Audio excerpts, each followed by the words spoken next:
Et les amis, j'espère que vous allez bien, mais en tout cas je pète la forme, on a dépassé les 1000 abonnés. Enfin, c'est la première vidéo que je fais quand on les a dépassés. Donc voilà les gars, je suis vraiment super content, merci, 1000 merci du coup. Pour ça je vais vous préparer une vidéo spéciale, pour le coup là elle sera vraiment spéciale. Je vais faire plein de mini-jeux, tout ça avec des potes, ça rend hyper sympa. Mais ça va encore un peu attendre, il me faut du temps pour la préparer. Donc aujourd'hui on part pour 5 conseils en airsoft. J'ai déjà fait une mini-série comme ça, mais ça parle de la survie et ici on va parler d'airsoft.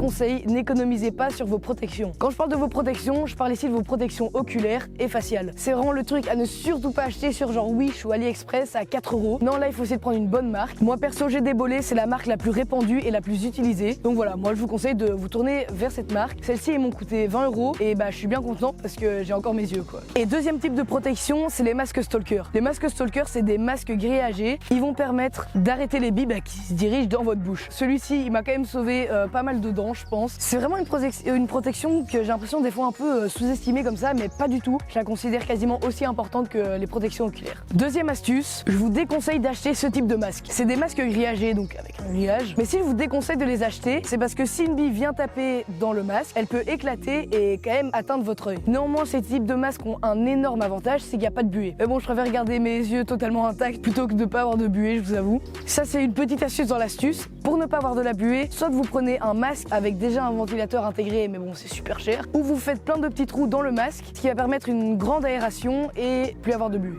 Ou alors ça, c'est vraiment la technique, mais ultime, c'est un peu la technique de la dèche, je vous avoue. Prenez de l'anti-buée de voiture et mettez-en sur vos lunettes. La buée va arriver moins vite et quand elle va arriver, elle sera moins forte. Et autre petit point négatif, la luminosité est quand même moins forte. Quatrième astuce, regardez le feedback des joueurs sur les parties dans lesquelles vous allez jouer. La plupart du temps, ça se trouve soit sur les sites, sur les avis clients, ou sur Facebook, sur les pages des associations. Il est souvent possible que ces associations prennent un photographe et postent toutes leurs photos. Et sous ces photos, il y a des potentiels feedbacks qui vous indiquent si les joueurs sont fair-play ou s'il y a une ambiance globale. Les photos permettent également de vous faire une petite idée sur la qualité du terrain, s'il a l'air dans les normes. Cinquième astuce, laissez un fond de gaz dans vos chargeurs de GBB et GBBR. Ce petit fond de gaz, il va permettre de garder l'étanchéité du joint et donc du chargeur. Mais attention à ne pas en mettre complètement parce que sinon là, il y a justement trop de pression et le joint peut devenir justement plus sensible. Et ici, encore pour vos chargeurs, enlevez toutes les billes de vos chargeurs parce que si vous jouez pas pendant un certain temps, le chargeur peut garder sa forme assez rigide et du coup être moins souple à l'avenir.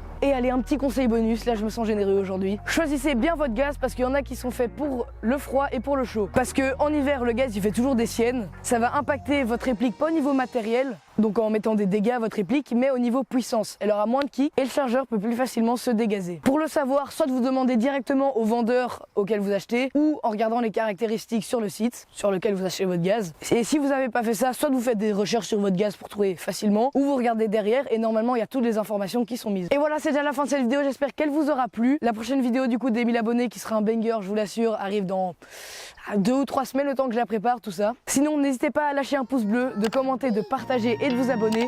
C'était le push et je vous dis à la prochaine pour une prochaine vidéo. Ciao!